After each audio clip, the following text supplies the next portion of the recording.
23. listopada na Klisu održana je međunarodna konferencija Razna lica fortifikacija.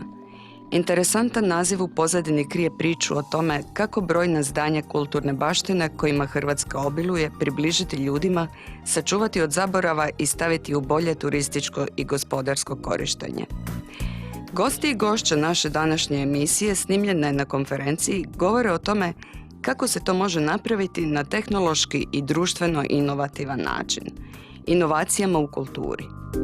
Za iskorak nije potrebno puno novca, no potrebno je ono što se čini da nam u Hrvatskoj redovno manjka.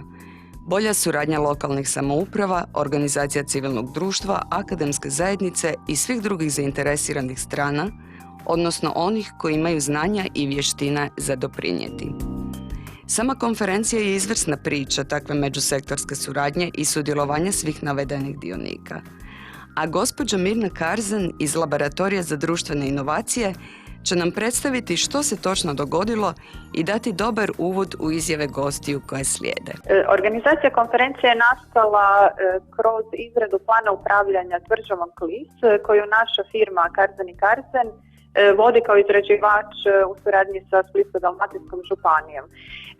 Naime, kroz izradu ovog plana ukazala se potreba da za izradom novih i osmišljavanjem novih turističkih sadržaja tvrđave Klis, koja trenutno ne može ponuditi puno više od prekrasnog pogleda.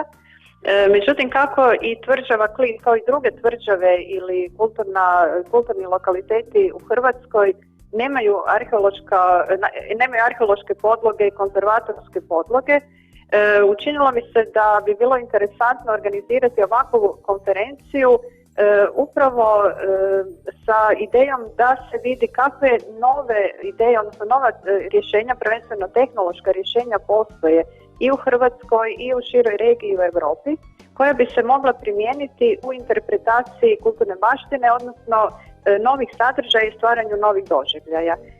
Interes je bio van svih očekivanja. Došlo je više od 150 ljudi i ono što je vrlo interesantno i pozitivno, da su to bili predstavnici iz gradova i općina, turističkih zajednica, turističkih agencija. Međutim, bilo je tu i predstavnika privatnog sektora, ICT firmi, znači civilnog društva, udruga, kulturnih institucija, muzeja i svih ostalih, tako da je cilj također nastaviti tu suradnju, odnosno razviti jednu mrežu između sektora koji inače ne surađuju.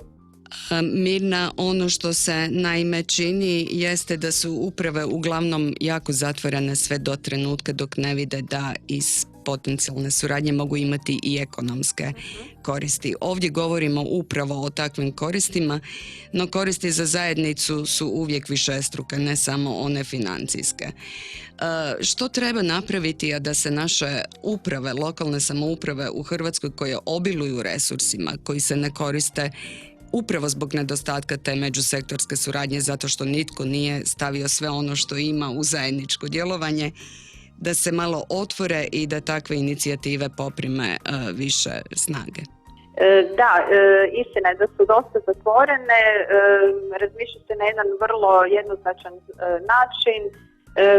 To su obično nekakvi kulturni sadržaj, klasični muzeološki pristupi, interpretacija na jedan tradicionalan način koja nije zanimljiva modernim posjetiteljima bez obzira o kojoj se ciljanoj grupi radi.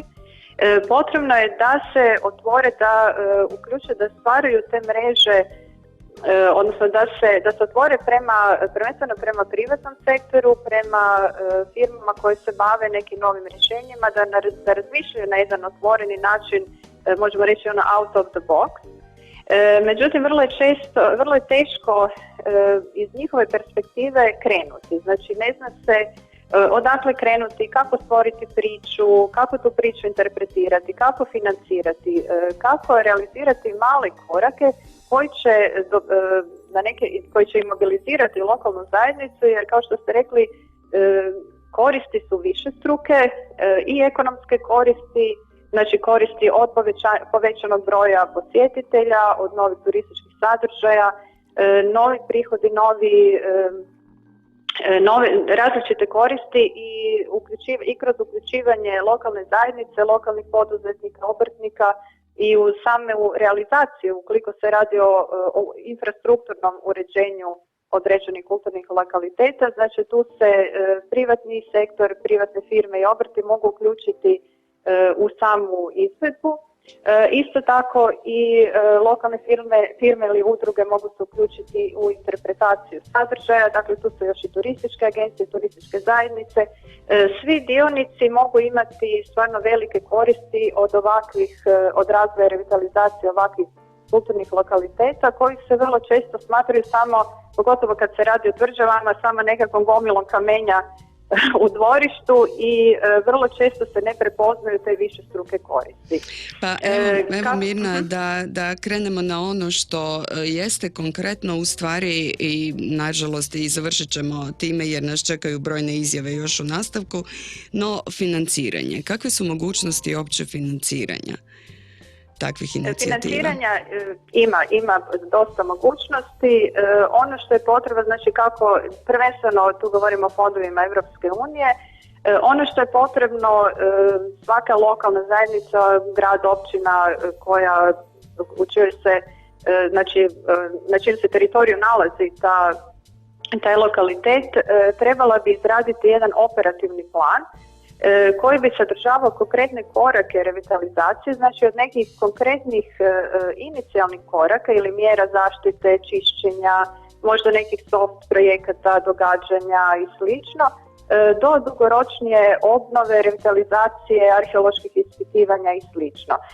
Svaki segment se onda može sagledati u kontekstu mogućnosti financiranja, ovisno o tome o kojoj se znači aktivnosti radi. Da li se radi o infrastrukturnoj obnovi koja zahtijeva onda određenu projektnu dokumentaciju ili se radi o konkretnim, recimo, interpretaciji, digitalnoj interpretaciji kulturne baštine, koja opet se može financirati kroz različite programe od transnacionalnih programa do Europskog socijalnog fonda koji uključuje onda jačanje kapaciteta dionika i ljudskih resursa, pa do Obzora 2020 koji financira upravo i u tijeku jedan natječaj koji financira na primjer virtualne muzeje. Znači mogućnosti ima i međutim ono što je potrebno je priča i potrebno je jedan integrirani pristup, jedno dobro promišljanje jer se vrlo često smatra da pa samo da imamo sredstva sve bi mogli to realizirati. Mislim da je to krivo, sredstva postoje, međutim treba biti tu vrlo pažljiv i treba upravo osmisliti tu dobru priču koja se onda može interpretirati na različiti način. I možda Mirna samo za kraj još neki dobar primjer koji nam možete navesti, možda neki domaći. Pa evo, mi smo imali na konferenciji, imamo goste iz Hrvatske, imamo primjere dobre prakse.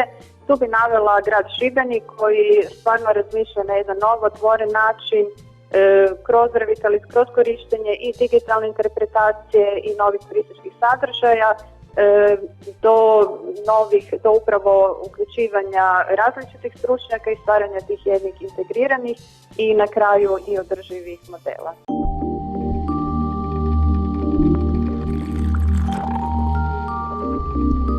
Grad Šibenik je u zadnje vrijeme doživio jedan novi bum. Od grada koji je na neki način tonuo u beznađu, u Šibeniku se javljaju brojne nove inicijative i vidi se neka nova snaga. Što se događa? Pa valjda je ljudima dosadilo da uvijek sve bude nekako isto i da se ništa ne događa pametno i nabolje, pa smo se nekako skupili i nekakve mlade nade i došli nekakvi novi ljudi koji su počeli pokretati stvari nabolje. Prestalo se pričati uz kavu i nekako na tim sjedenjima gradskima i tako je i prigovarati na sve što ne valja, što bi trebalo napraviti, nego se počelo ozbiljno raditi. Kako je došlo do toga da u stvari na ključna mjesta u gradu, evo jedno takvo je i vaše, dođu mladi ljudi koji imaju neke drugačije ideje, jer vidimo da kod nas ta negativna selekcija u stvari ubija bilo kakav inovitet u upravo.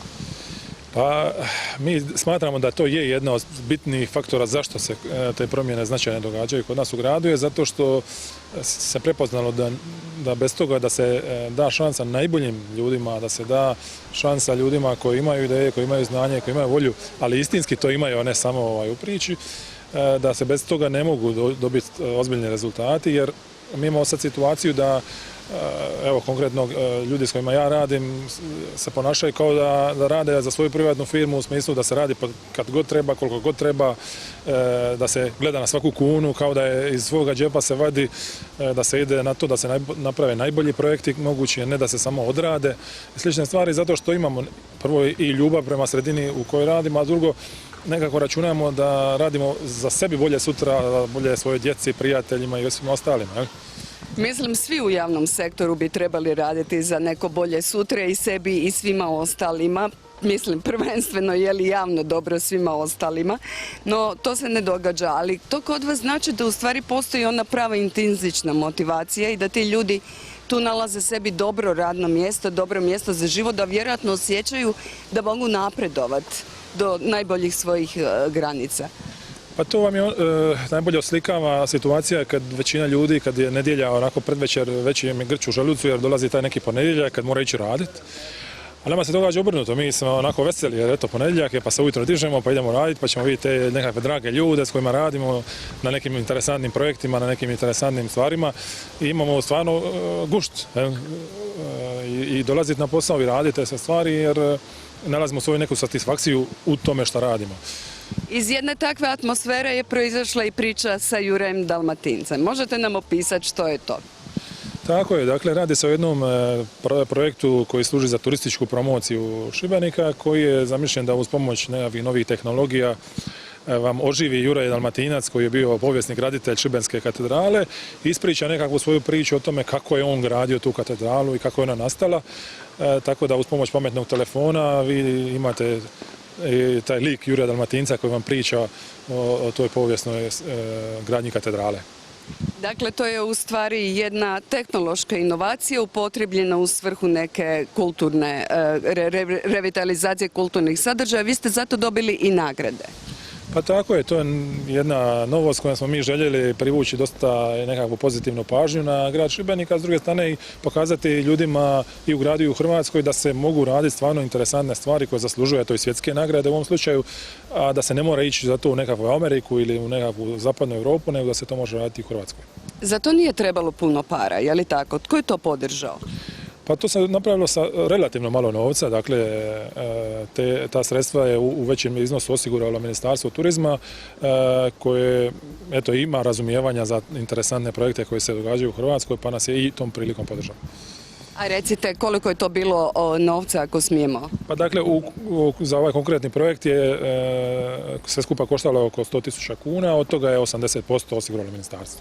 Dakle, za 100.000 kuna više nešto nisu samo prazne zidine, nego imaju svoju priču i u stvari osiguravaju neki interaktivni sadržaj, zar ne? Pa tako je, i turisti koji su do sad samo gledali u nekakve zidine i mislili o tome šta je to i kako to je nastalo, sad imaju osobu koja je eto gradila tu katedralu da im priča o tome kako i zašto je to nastalo. Mi u Splitu imamo puno zidina koje bi na neki način trebalo oživjeti. Mi se nadamo sličnim inicijativama poput vaše i suradnji, ali evo možda da nam kažete čisto da malo dodatno motiviramo naše ljude, koje ste nagrade dobili? Evo, ona koja je bila značajnija za taj projekt je bila nagrada Svjetske turističke organizacije od Ujedinjenih naroda, dakle za inovaciju godine u turizmu. Dakle, tu u konkurenciji je taj projekt pobijedio projekt Ministarstva kulture Republike Italije i jedan projekt od koreanskog Samsunga. Sjajno. Ja vam moram reći, ja osobno sve radije i radije dolazim u Šibenik. Šibenik je sve življi, prelijep je sam po sebi, no to se sada bolje i vidi. Koje su nove ideje i novi planovi? Pa evo, mi smo dakle krenuli uređivati naše tvrđave, dakle jedna je već napravljena, o njoj se dosta pričalo, Sveti Mihovil. Sad privodimo kraj uređenje tvrđave Barone koja će opet imati nekakve klasične povijesne elemente, ali i nekakve nove tehnologije, pa vas eto pozivamo dakle u prvom mjesecu nadalje da se vratite i pogledate o čemu se radi. Gotova nam je dokumentacija za treću našu tvrđavu Svetog Ivana, koju ovo očekujemo ovih dana da će izaći natječaj za EU sredstva gdje nadamo se da ćemo to moći financirati. Uz to pripremamo mi još cijeli niz projekata koji nisu samo vezani za turizam, nego su vezani i za nekakve gospodarske stvari, i za rad sa mladima, i jesu neke tehnološke, druge nisu. Uglavnom, jako puno toga radimo jer nastojimo oživjeti sve sfere života u gradu, ne samo turizam, tako da nekako nam svima bude bolje živjeti i raditi u našem gradu. Jasno, ja sam čula, nisam vidjela, ali sam, što se kaže, čula dobre priče i dobre glasove. Vi radite naime dosta i u lokalnoj zajednici u smislu da pitate građanke i građane što im treba, radite s organizacijama civilnog društva. Ima li tu nekih interaktivnih projekata u smislu da su ti ljudi uključeni u oživljavanje nekih prostora čije uređenje ste preuzeli?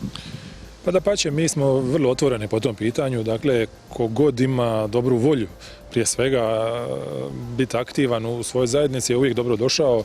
Ideje, prijedlozi, kritike, suradnja u bilo kojem obliku, dakle, za te stvari smo uvijek otvoreni i imamo dobrih primjera tu i od našeg društva Jura Dalmatinac koji se bavi očuvanjem isto tako kulturne baštine grada, do nekih drugih udruga koje se bave problematikom i rada sa djecom i slično. Dakle, opet kažem, kogod je istinski dobre volje i željanje raditi nešto pametno, mi smo tu da pomognemo i da saslušamo ako treba ili bilo što drugo.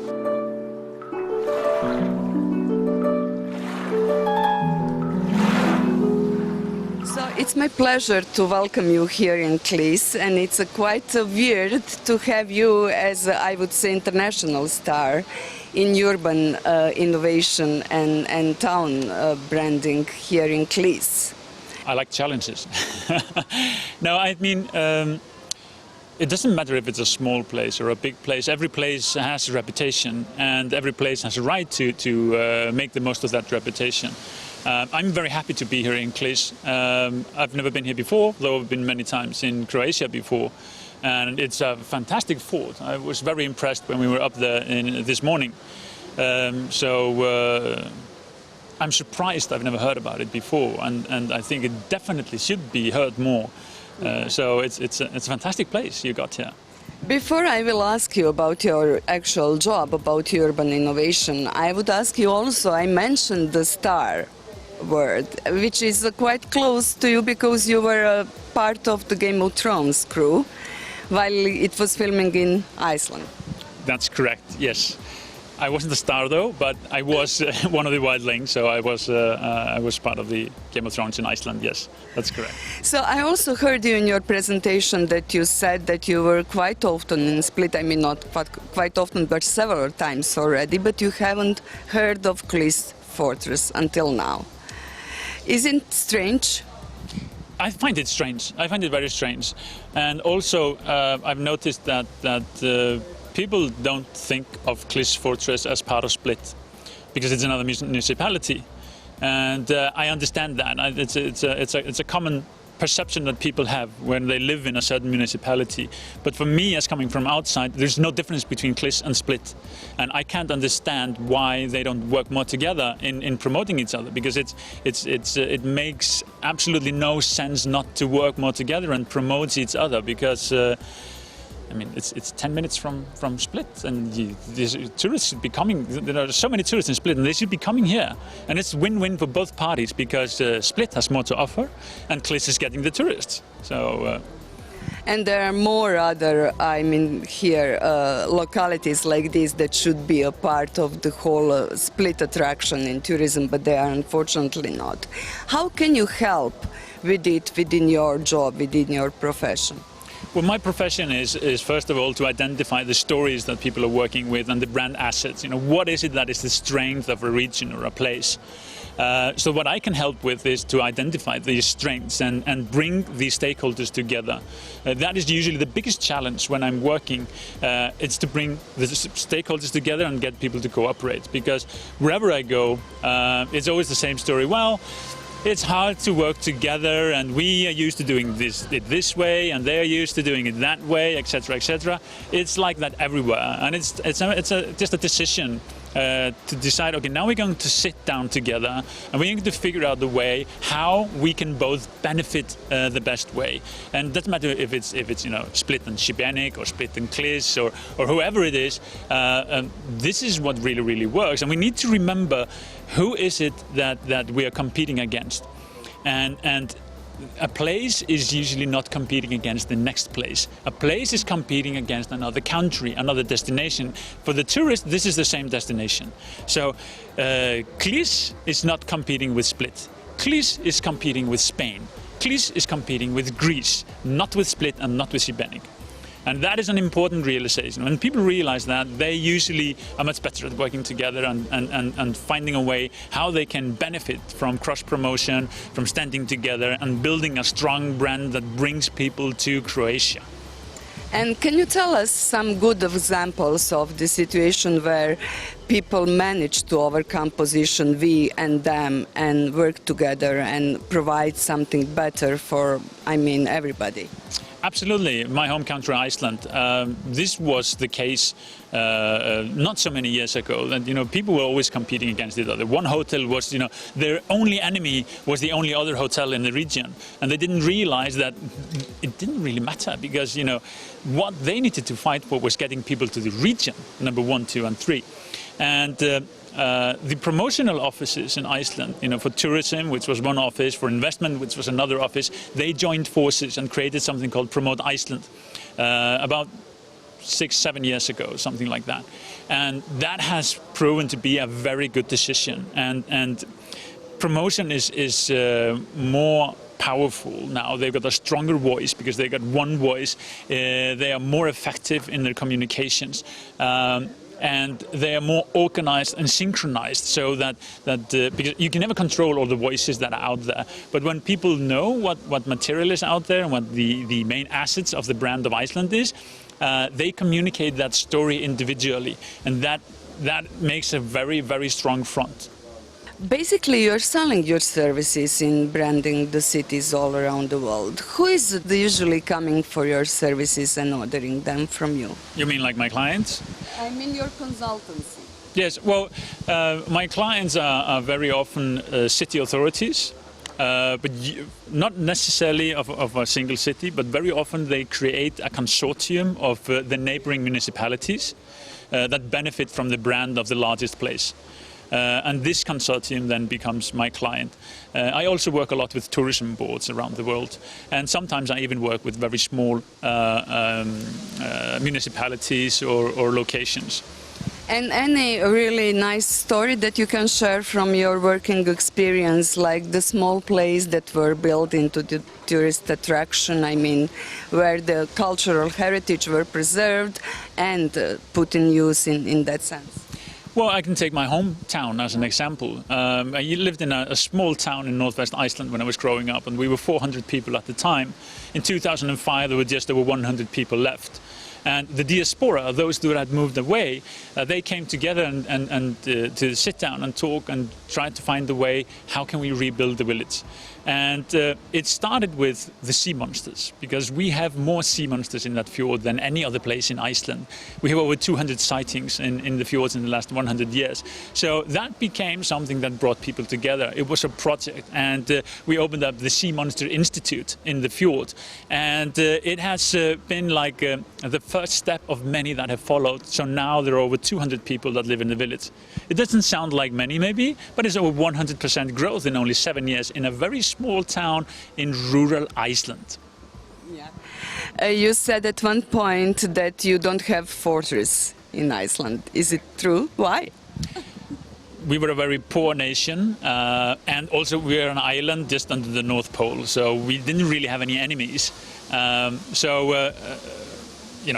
have no borders in Iceland, so we are a very peaceful country. We don't even have an army today. So this has never been an issue. And also because of the poverty, the little that was built was then torn down and the material reused for something else. So the oldest building in Iceland is just over 200 years old, and it's a prison. And now, while we are here beneath of this fortress, here in Klis, what are your ideas how it could be put in better use? Well, I think Game of Thrones opens up a fantastic opportunity, because is probably nothing today that has as large fan base as Game of Thrones. So it's an opportunity to bring the attention to the fortress. Now, I don't know the story of the fortress well enough to identify what it should focus on, but I can see the opportunity in Game of Thrones to bring attention to it. Then you need to just realize, okay, what are the stories that we want to focus on? How are we going to continue that story? How are we going to build on that legend for the future of Clis Fortress? And then just do it. And another issue that I have to comment with you is the Split and Diocletian Palace. We are NGO from Split, and that's our, neighborhood. You visited Diocletian Palace and its basement. What do you think of it? I think the palace is fantastic. It's absolutely fantastic. It's really impressive that to enter a place, especially for me coming from Iceland, I mean, Iceland wasn't even discovered until the 800s, to come into a place where people have been living for almost 2,000 years. Going into the basement was impressive in a way and very disappointing in another way, because there was nothing there.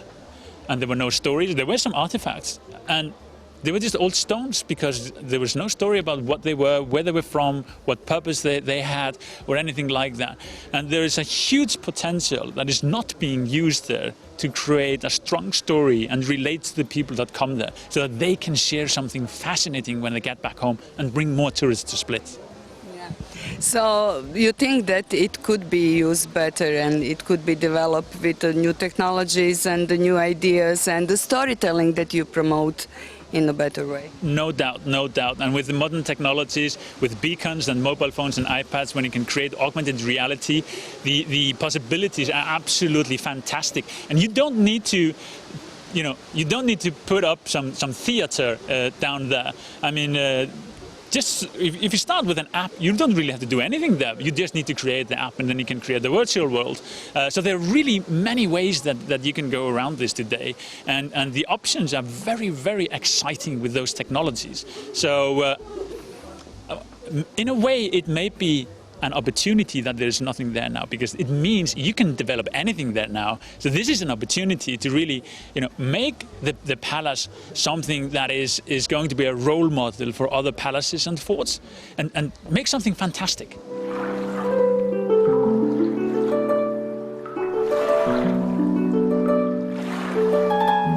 Mi se bavimo razvojem raznih marketinških proizvoda i rešenja, interaktivnih digitalnih rešenja sa primjenom pre svega u marketingu, ali ono što nam je naravno neka strast i da kažemo nešto što zaista volimo da radimo, jer sam ja arheolog po struci, su digitalna rešenja u kulturnoj baštini i primjena interaktivnih tehnologija u kulturi i kulturnom nasleđu.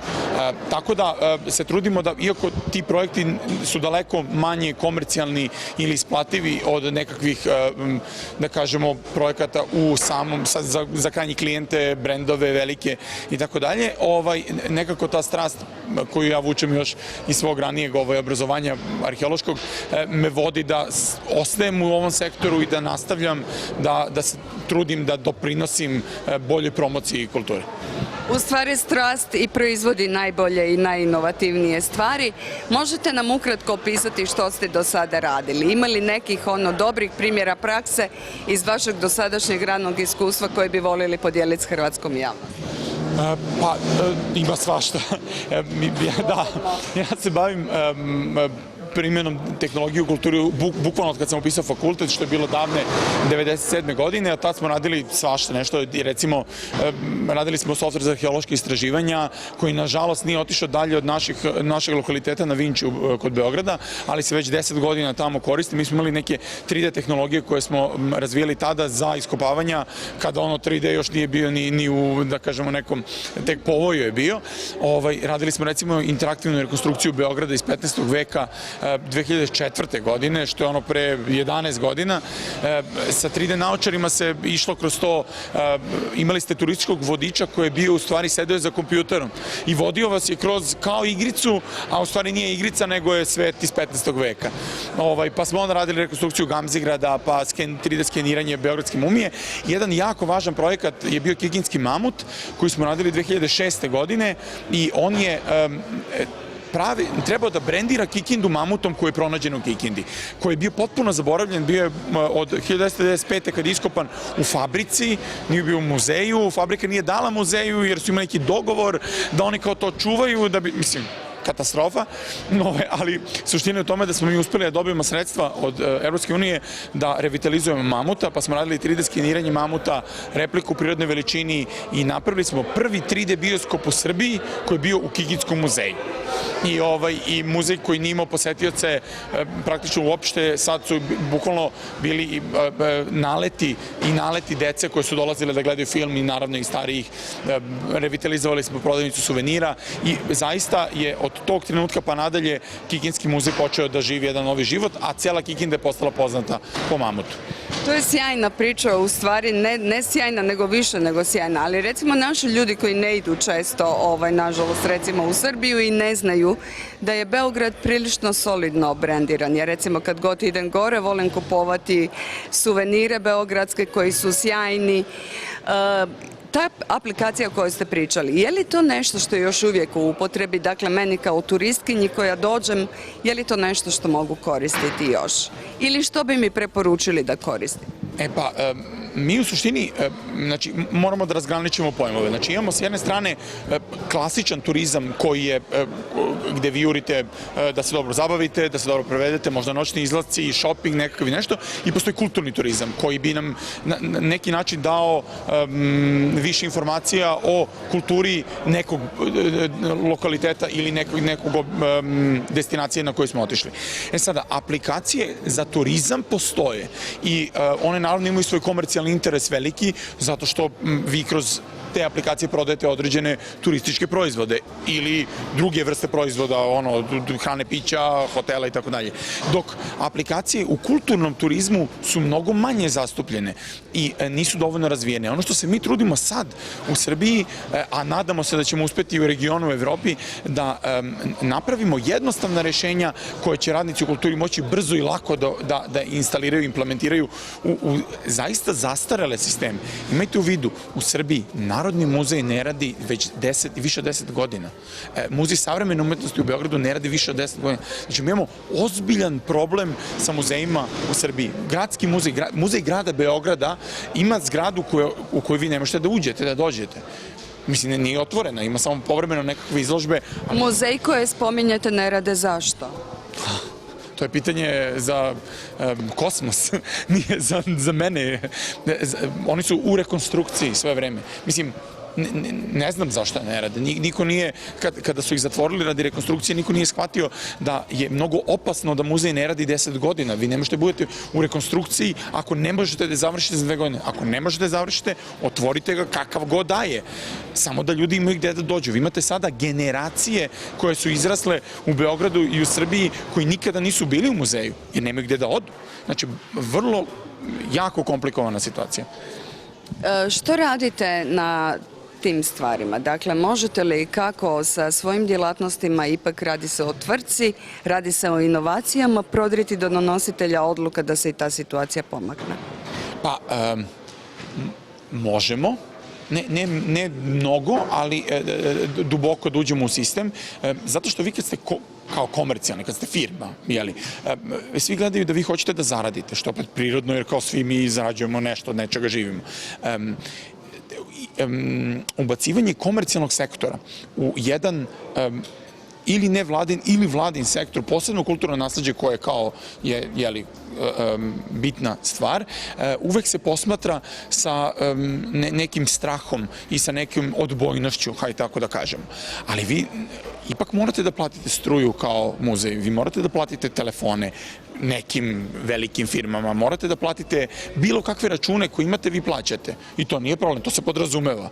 Da ćete potrošiti mnogo para mesečno na, ne znam, troškove mobilnih telefona vaših zaposlenih. Međutim, ne shvatate da ako ne investirate isti taj novac u nekakve sadržaje koje će vam privući posetioce, vi u stvari gubite. Gubite posetioce, gubite pažnju javnosti i gubite budućnost vašeg posla. Mislim, budućnost cele struke. Ako vi ne umete da kreirate sadržaje koji su moderni, u trendu sa onim što je trenutno aktuelno, a ne nešto što je bilo pre 30 godina bitno, da prosto privučete posebno nove mlade generacije, koje više ne interesuju stare priče, ne čitaju knjige, nemaju knjige. Ako moraju već da ih imaju ili da ih čitaju, imaju odbojnost prema njima. Zato što prosto nisu navikli na to, navikli su na iPade, na mobilne telefone, na touchscreen. Da, u vašem izlaganju ste rekli da je print mrtav, dakle da je ono što se tiska kao knjiga, kao mediji, bilo kakvi tog tipa da su mrtvi. Dakle, ostaje nam digitalizacija, touchscreen, 3D.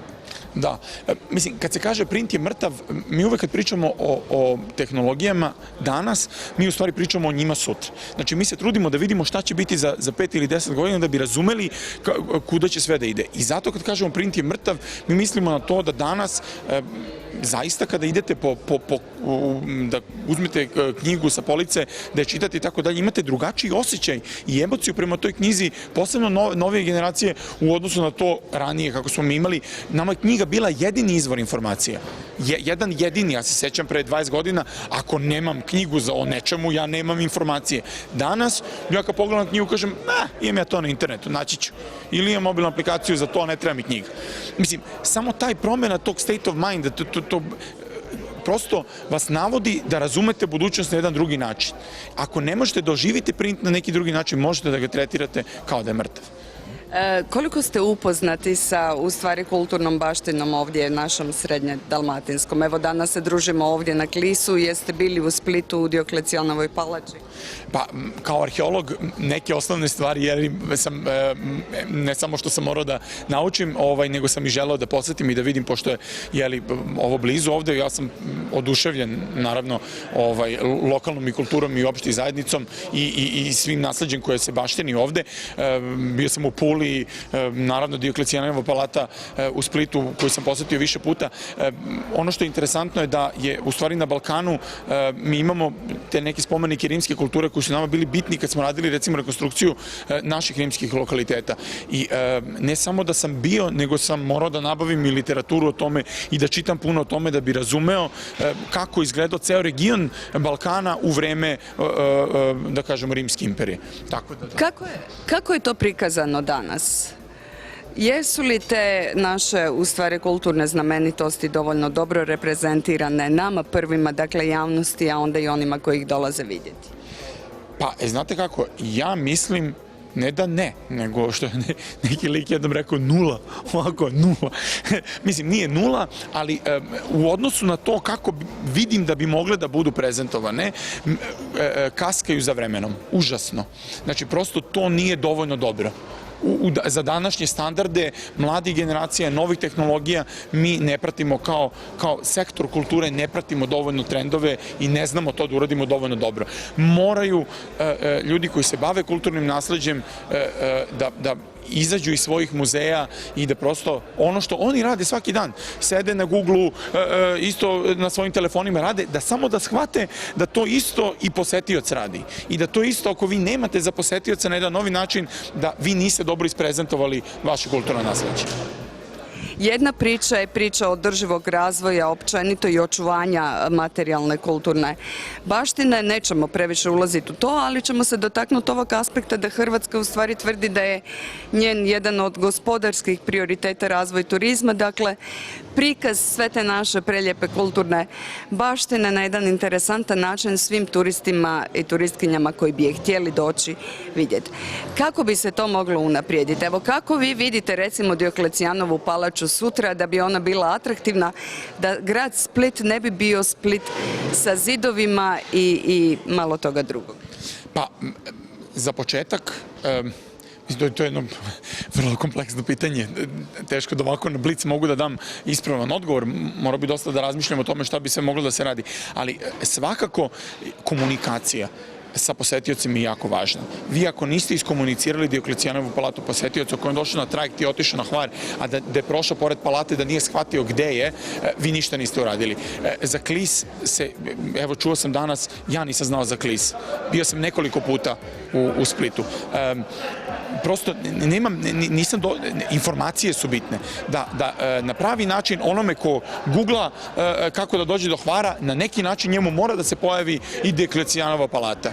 Kad je došao ovde, on mora da ima informacije o tome da tamo nešto može da vidi. Znači, prosto komunikacija, klasična komunikacija i marketing su užasno važni da bi vi doveli posetioce u priliku da prosto imaju jedno iskustvo te potencijala koji u stvari imate. Jer ono što je, ajde kažemo, razlikuje Hrvatsku od Srbije je zaista turistički potencijal koji je nemerljiv. Ne može se poredi uopšte osnova razvoja turizma u Srbiji i ista ta u Hrvatskoj. Znači, prosto nemerljivo. I to onda možete da unapredite značajno upravo spajanjem kulturnog turizma sa klasičnim, hajde da kažemo, pre svega primorskim turizmom. Ali naravno i sa novim tehnologijama i da onda te zidove ispunimo pričama koje će se same faktički pričati. Da, apsolutno. Ono što sam rekao i na ovom predavanju koje sam držao na početku je da za razliku od drugih delatnosti, kultura i muzeologija i arheologija i istorija imaju priče, imaju sadržaj. Oni su, da kažemo, vlasnici sadržaja toga, dok ostali moraju svoje sadržaje da izmišljaju. Ne, kulturno nasleđe ne mora da ih izmišlja, onog ih ima. Znači, samo treba dobro da ih ispriča. I to je neverovatno blago u imanju sadržaja danas. Prosto i vi ovde i mi tamo smo, da kažemo, bombardovani ovim katastrofalnim, nekulturnim sadržajima od reality show-ova, raznoraznih, ne znam, starleta koje sevaju na sve strane i sadržaje koji se kao prodaju dobro, a u stvari oni se samo prodaju zato što oni kreiraju neku priču oko toga. A mi ne kreiramo priču o kulturi. Ta starleta je iskreirala priču oko njenog veze sa ovim, pa je onda bila sa onim, pa se vi sad u nekoj nedoumici šta će ona da uradi sledeće. To je u stvari jedna priča kao i svaka druga, za koju se vi emotivno vezujete. Ako napravimo takve priče u kulturi, mi možemo kulturu mnogo bolje da prodamo.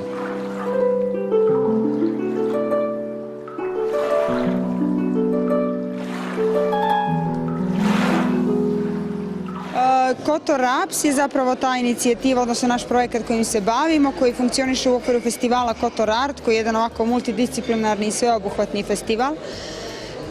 Kotor Raps je zapravo Architectural Prison Summer School. Zapravo mi smo krenuli sa tom ljetnjom školom arhitekture u starom zatvoru u Kotoru, jednoj austrijskoj zgradi koja je bila napuštena već dugi niz godina. I tu smo odlučili onako napraviti bazu za taj dalji razvoj naše platforme. Ono što nam je važno u okviru tog istraživačkog rada kojim se bavimo je naravno istraživanje u cilju afirmacije održivog razvoja gradova, održivog urbanog planiranja i arhitekture na neki način. Tu svakako u odnosu na to gdje se nalazimo, odnosno s obzirom na to da se nalazimo u UNESCO-ovoj kulturnoj baštini, jako je važna kulturna baština. Taj odnos koji imamo prema kulturnoj baštini u smislu revitalizacije objekata koji jesu kulturna baština, a i revitalizacije nekih okolnih zona koji su u kontaktnim zonama sa kulturnom baštinom, što nekad je jako teško. S obzirom da je turizam jako važna razvojna grana u Crnoj Gori, to je još jedan aspekt koji je važan, odnosno kako gradimo za turizam, kako danas kako razvijamo gradove u odnosu na turizam, a u odnosu i na lokalno stanovništvo. I još jedan taj segment koji nam je jako važan, to je ta edukacija, odnosno vjerujemo da neformalna edukacija, posebno u disciplini kako je arhitektura, je jako važna i može značajno da doprinese, pa smo u skladu sa tim razvili jednu metodologiju koja eto za sad jako dobro funkcioniše. Vratit ćemo se na to kako ste došli u stvari do te ideje iz primjenjene arhitekture kojom se bavite i na vašu ljetnu školu, no generalno u Crnoj Gori kako stvari stoje? Vidimo Budvu koja je na neki način preizgrađena. Koliko se ulaže općenito u očuvanje baštine? Koje su prijetnje u tom smislu u Kotoru koji je zaista biser? Kotor, da kažem, na neki način je svakako očuvan. Ja moram reći da tamo postoji to jedno posebno odjeljenje Uprave za zaštitu kulturne baštine koje stvarno jako se dobro bavi očuvanjem samog Kotora. Ono što su na neki način teme, odnosno što su na neki način problemi u Crnoj Gori, to je kako da dalje razvijamo kulturnu baštinu, odnosno kako da je stavljamo u funkciju. Mislim, to je negdje tema, globalna tema. Ja vjerujem da je nužno imati program u kulturnoj baštini kako bi ona funkcionisala kako treba i u tom smislu mislim da ono što je sad negdje izazov, to je taj multidisciplinarni pristup, odnosno uvezivanje i ljudi koji se bave zaštitom i oni koji se bave razvojem i turizmom, odnosno kako da na najbolji način povežemo sve te discipline. Vrlo ste mladi u stvari krenuli tim nekim inovativnim putem, dakle bavili ste se arhitekturom, imate svoj biro. Kako ste došli na ideju ljetne škole? Što je vas motiviralo i tko su vam polaznici? Pa negdje da kažem taj osnovni motiv je bio nedostatak te vrste edukacije u Crnoj Gori. Imate formalne fakultete, odnosno univerzitete koji imaju neki svoj program. Ja sam studirala i vani i neke moje kolege. Nije sad to kao donijeli smo ne znam kakvo znanje, nego mislim da smo razvili svijest o tome da se zapravo edukaciji mora prići iz više nekih uglova. Sagledati prave probleme i na tim problemima razvijeti metodologije, to je bio jedan novi izazov i mislim da smo zbog toga krenuli u cijelu priču jer smo vjerovali da treba da identifikujemo problem i onda u odnosu na taj problem da se bavimo istraživanjem. Vaša škola se zove Prison, dakle Prison School. Grad vam je ipak izašao u susret, grad Kotor, i dao taj prostor. Kako to funkcionira? Pa mislim, sam zatvor to je nekako državno vlasništvo, da, mislim dobili smo ga na korištenje. Grad Kotor, Ministarstvo kulture, Ministarstvo održivog razvoja i turizma i Ministarstvo nauke nam izlaze u susret svake godine. To su neki naši osnovni izvori finansiranja, osim drugih i komercijalnih sponzora i drugih nekih fondova.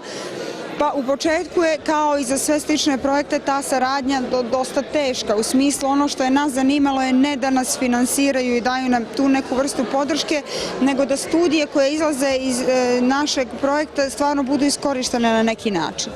I mogu reći da već u drugoj godini tu smo dobili nekako neki odgovor i onda je već njih zanimalo kako mi možemo da se bavimo stvarima koje njih interesuju i nekim novim temama.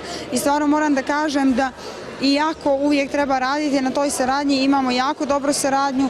Sad već i u okviru Ministarstva održivog razvoja i turizma imamo jedno novo odjeljenje koje se bavi sličnim projektima, jedan potpuno novi portfolio što je do sad bila stvarno rijetkost. Možete nam reći recimo neke rezultate vašeg dosadašnjeg rada? To traje već neko vrijeme, pa možete reći gdje su neke stvari primijenjene?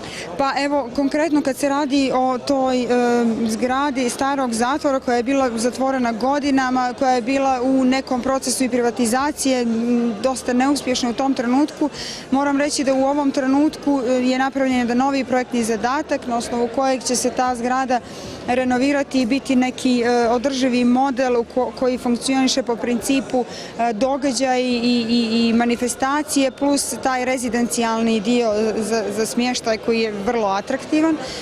Jedna studija koju smatramo veoma značajna je ta studija hotela Fjord. Hotel Fjord je hotel iz tog nekog socijalističkog perioda stare države Jugoslavije i nekako poslije privatizacije kao mnogi hoteli i kod nas i ovdje u Hrvatskoj je ostao neadekvatno iskorišten. Studijom hotela Fjord smo skrenuli pažnju na to kako se on može revitalizirati na jedan održivi način. I na kraju je to crnogorski paviljon na Venecijanskom bijenalu prošle godine i to je jedan jako uspješan projekat. Ja onako pozivam sve na internetu su i dalje informacije o tom projektu koji se bavi zapravo također tim nasljeđem poslijeratnog perioda.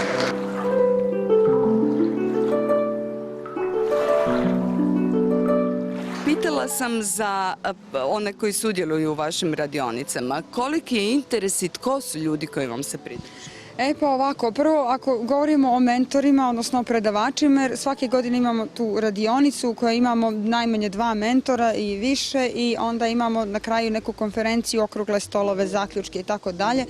To su uglavnom arhitekte, uglavnom iz nekih jako dobrih, da kažem, naprednih praksi danas u Evropi i šire.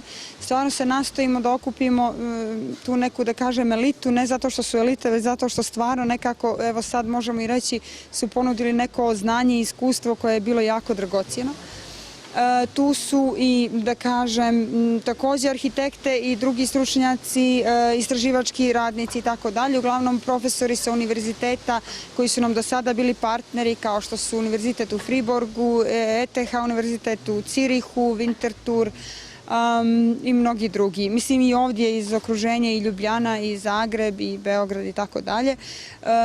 Kada govorimo o studentima, svake godine imamo potpuno jedan onako međunarodni sastav, prijavljuju se studenti iz cijelog svijeta, tako da kažem. Uvijek imamo rezervisana mjesta za domaće studente koji su tu uvijek na stipendiji i ne plaćaju pohađanje škole, što je jako važno jer mislim da je to negdje također cilj cijele stvari je da podižemo tu praksu na neki nivo. I to je neki, po meni, jako uspješan model. Primamo nekih maksimum 20 studenata jer ta metodologija koju primjenjujemo svake godine je vrlo intenzivan rad, ne dozvoljava neki širi krug, dok su svi ostali događaji, diskusije, predavanje i tako dalje otvoreni za širu javnost. Sjajno. Ono što je zajedničko obilježje u stvari naših tranzicijskih zemalja je to ogromno kulturno nasljeđe, ta kulturna materijalna baština, no i ne samo to, i drago mi je što ste spomenuli hotel Fjord, dakle velika socijalistička zdanja koja su na neki način ostala neiskorištena i ne samo socijalistička zdanja, nego imamo i vojarne i druge slične objekte koji danas zjape prazni i urušavaju se. Koliko vidite da se može postići u njihovom iskorištenju i postoji li odaziv lokalnih zajednica i u konačnici i vladajućih struktura da se sve ono što danas propada, a moglo bi se puno bolje koristiti i u kontekstu turizma stavi u pogon? Pa ja mislim da je sad nekako dobar trenutak, iako je krajnji trenutak za neku vrstu revalorizacije te baštine. Postoje razni projekti u ovim raznim dijelovima bivše države, također u Zagrebu neki fantastični projekti koje su pokrenuli naše kolege. Bilo je to taj prvi, ja mislim, jako značajni projekat, a to je nedovršene modernizacije koji je zapravo pokrenut baš iz Hrvatske, a koji okuplja na neki način cijelu Jugoslaviju. Postoje mnogi objekti koji su potpuno zapušteni, koji nisu iskorišteni. Nekad je tu problem te neke ideološke zaostavštine koja je često prepreka, a nekad su neki mnogo, kako da kažem, praktičniji problemi u pitanju. Jugoslavenska baština je često tabu tema u mnogim ovim našim dijelovima bivše zemlje, ali mislim da je sad nekako trenutak da vrlo praktično, vrlo otvoreno i prizemno priđemo tim problemima i sagledamo ih. Tako tu u pravu ste, značajno je to taj, da kažem, fond objekata i vojnih objekata i kulturnih centara koje je posjedovalo svako i najmanje mjesto tada u državi. I mislim da i lokalna zajednica sada već shvata ozbiljnost tog problema i njegove potencijale i već se uključuje na neki način. Također ono što je jako zanimljivo, to je taj međunarodni plan na kojem je ta zaostavština socijalističke arhitekture u Jugoslaviji, zapravo arhitekture socijalističkog perioda, nekako čak i egzotična na neki način, što može biti dobro ili loše, ali opet stavlja to u neki određeni plan koji mi možemo da iskoristimo onako kako treba. Ja mislim ta upravo izložba koju smo imali u Crnogorskom paviljonu na Venecijanskom bijenalu je potvrdila to, zaista je bilo fantastično interesovanje i rezultati su bili jako dobri jer se tu nekako sagleda potencijal jednog prostora koji u današnje vrijeme je, ja mislim, nemoguće sagraditi u tom obimu, na taj način i čak toliko dobro, da kažem. Jasno. Ono što se čini je da u stvari tako velike neke stvari koje su rezultat nekih prošlih vremena i drugačijeg društvenog uređenja na ovim područjima danas ne možemo ni staviti u korištenje bez velike participacije samih građana, lokalnih zajednica, akademske zajednice i svih ostalih koji su u stvari uključeni. Radi li se dovoljno na tom pitanju?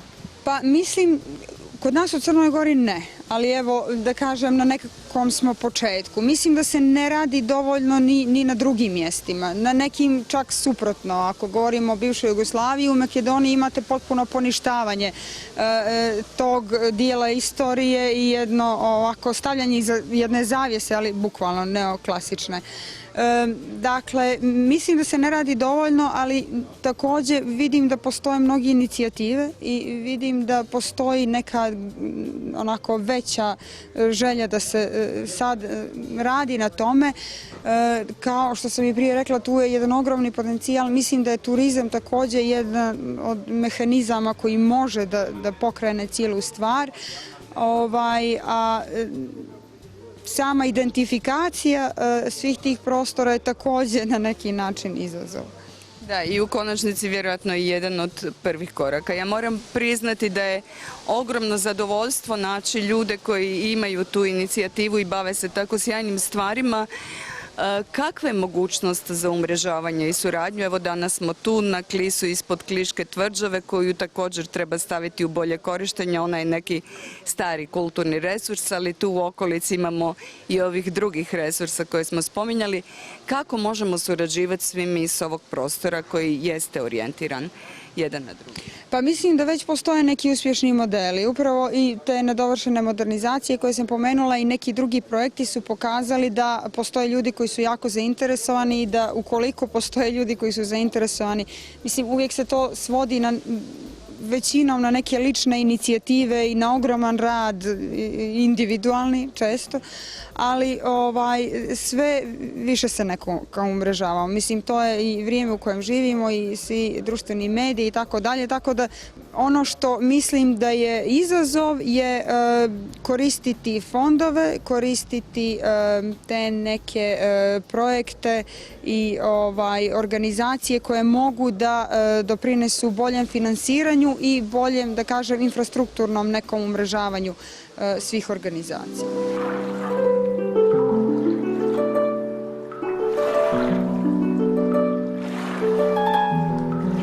Splitsko-dalmatinska županijska razvojna agencija RERA je voditeljica cijelog ovog događaja vezano uz digitalnu fortifikaciju, konferencije koja se događa danas u Klisu. Možete nam reći odakle potekla ideja i kako ste došli uopće do toga da to kao agencija trenutno radi? Znači, mi provodimo projekt HERA u ime Splitsko-dalmatinske županije kao javna ustanova RERA SD. Ovu konferenciju smo inicirali u okviru izrade plana upravljanja Kliškom tvrđavom i veliku pomoć smo imali od firme Karzen i Karzen koja nam je voditelj konzorcija za izradu plana upravljanja, ali to je sve nastavak priče koju smo počeli otprilike 2009. koja se tiče revitalizacije cijelog područja Dalmatinske Zagore. U prvoj fazi naših projekata, kroz projekt Medpac, napravili smo, ne znam vam točan broj trenutno, ali otprilike 300 km tematskih staza koji su išli u sliv Cetine i gdje je Klis i Kliška tvrđava bio jedan od elemenata projekta. I tad smo revitalizirali istočno krilo Providorovog stana. HERA je nastavak, kroz HERU smo revitalizirali zapadno krilo, ali sad hoćemo napraviti malo više i hoćemo sa ovim takozvanim soft aktivnostima poboljšati da to stvarno dođe do toga da Klis zaživi. Recite, koga sve uključujete u vaše aktivnosti? Mislim, ovo se sigurno ne može događati samo, ovo su neke multidisciplinarne stvari. I kada aplicirate s projektima, ko su vaši u stvari partneri, ko su vam korisnici i pri ovakvim događanjima? Mi pokušavamo pri svim našim prijavama projekata uključiti sve dionike, znači da uključimo od razine poduzetnika, ljudi koji se to stvarno tiče. Znači da i sad na radionicama u planu upravljanja mi zovemo svaku osobu koje se Kliška tvrđava tiče. Prilikom prijave projekata to možda ide malo teže, jer mi moramo relativno brzo svaki put prijaviti projekt, ali kad implementiramo pokušavamo uključiti stvarno sve ljude kojima bi bilo značajno ono što ćemo mi napraviti.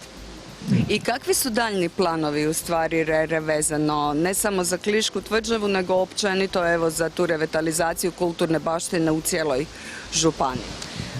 Ne mogu vam odgovoriti kakvi su naši planovi vezano za revitalizaciju kulturne baštine, ali mogu vam odgovoriti kakvi su naši planovi vezano za razvoj ruralnog dijela Splitsko-dalmatinske županije.